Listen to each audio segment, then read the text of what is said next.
Marko chapter number 15. Sifunde khona-ke uverse number 33 no verse number 34. Sicele umfundi wesiXhosa-ke asifundele esitsha. Lisindisiwe-ke uYesu kuyinkosi nomsindisi wobuntu bami. Igazi lakhe lalihlamba ngaso sonke isono. Sicela-ke owasifundela-ke esesitsha isiXhosa. Marko chapter number 15 verse number 33 no verse number 34 no verse number 20 egameni likaYesu Kristu Nkosi. Ngeke lokhu kakubaleki alesithandayo. Kwehla umnyama phezu komhlaba wonke. Kodwa kwaliliqa lesithole. Ngelo liqa lesithole.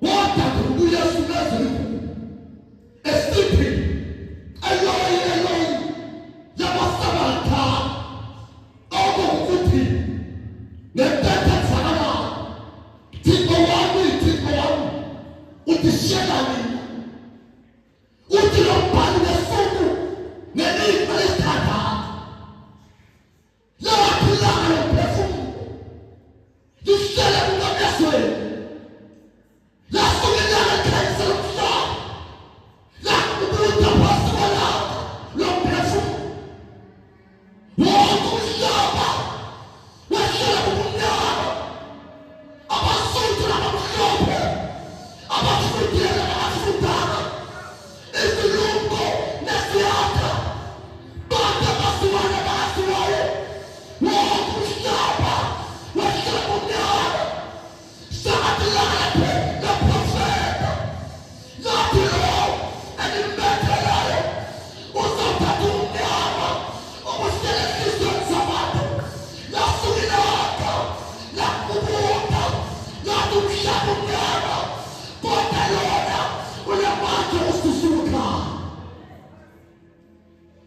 sakathi washakula Yesu lilanga lomphefumulo akube mnyama awukhona lathi langasipha kanti Yesu sisuka wathi umhlaba kanti umkhaya wenhliziyo kuyafika wasuka wasu Yesu enza ihluku yabantu abahlala emhlabeni enza ihluku yabantu abakhulekekayo enza ihluku yabafundisi abashumayelayo kodwa umnyama buphakathi kwabo enza ihluku babantu abahlala ethaleni nabathesela imisipha nabatshakuma labo bahlala umnyameni kodwa uThixo bangenayo wathi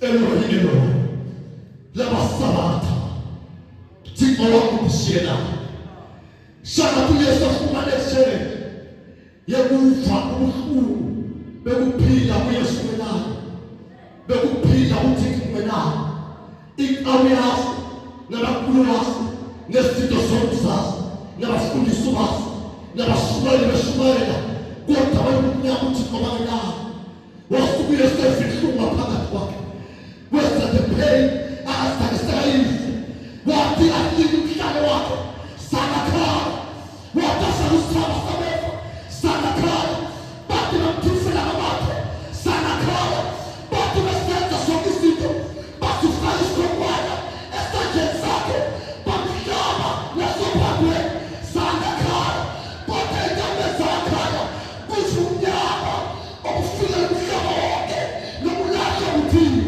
wathi labasabatha undishiyela shakathi nasethi nasemilitshe singafitehona